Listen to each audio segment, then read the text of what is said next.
All right, it's that time. Time to talk to Bud Shaw. Well, thanks, guys. You know, in announcing Josh McCown as Sunday's starter, I thought Mike Pettine made a pretty good case. He believes McCown was the right choice in training camp, after the exhibition season, and up until Friday of Tennessee week. So why wouldn't he think the same less than a week later? No doubt he felt encouraged by Johnny Manziel's 2 touchdown passes and the way he responded late in the game after the ball was basically taken out of his hands with the Browns leading 21-0.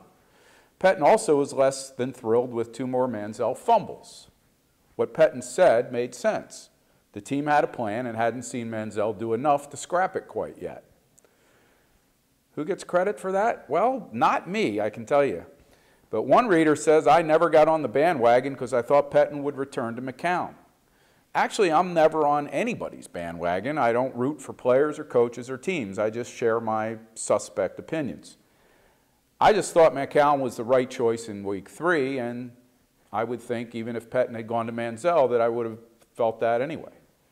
Our second comment today says Pettine made the safe decision as opposed to the bold one because he doesn't have enough currency yet as Browns head coach.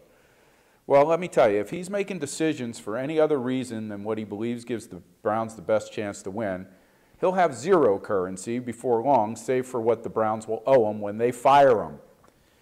He stuck with Brian Hoyer last year when it made some sense to do so, and the result was a 7-4 record before the bottom fell out. Here's a thought. Crazy as it sounds, maybe Pettine knows what he's doing? Some Manziel fans, and I think we can safely call this guy one, believe differently. I'm not sure why praying for Johnny involves $signs at the end of what he said, but I get the sentiment.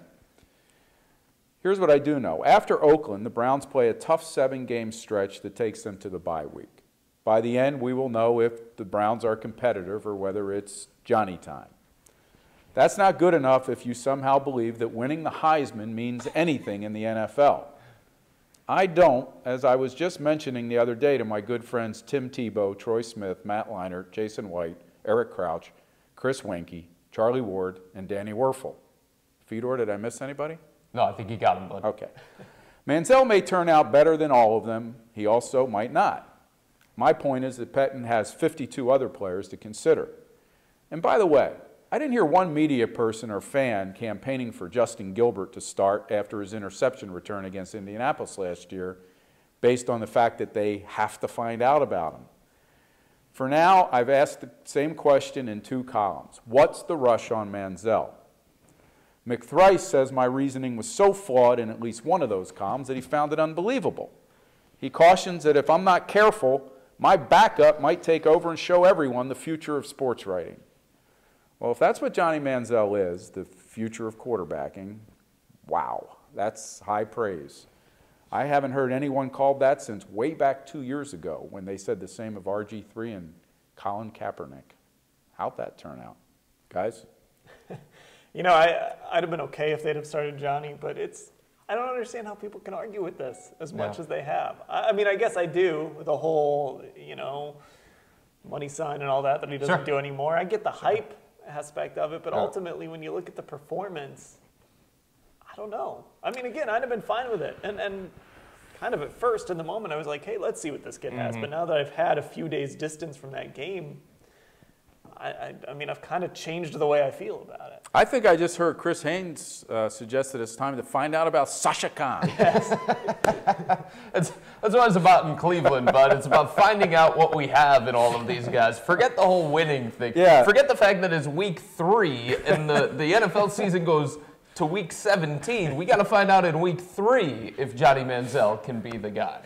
Like, what kind of logic is that? Like, you find out if the guy can be the guy in like week 12, 13, 14, that's when it's reserved. You don't do that in week 3. You're trying to win here. Not when you have a legitimate shot to get to 2-1. That's like right. a real honest shot to get to 2-1 heading into that 7-game stretch that you mentioned. And Bud, to your point about Colin Kaepernick and Robert Griffin III, if you think back to Johnny's best plays against the Tennessee Titans, what were they? It was Johnny being Johnny. It was Texas A&M Johnny Manziel. That's not going to consistently work in the NFL. You're going to keep relying on magic. Good luck. That's going to run out sooner or later. Yeah, he's going to face much tougher teams than Tennessee. Let's not forget that as well. Yeah. Tennessee's not a very good football team. Yeah, they had the second overall pick last year. There's a reason why they had the second overall pick last year. It's not just because they were crappy at quarterback. They were crappy everywhere. Yeah. That comeback. Just look at the comeback they gave up to Brian Hoyer in the all right, whatever. That's right. All right, that'll do it for Sports Insider. Thanks to Bud Shaw, Chris Haynes, Paul Hoynes, Mary Kay Cabot. He's Chris Fedor. I'm Dan Lobby. Thanks for watching.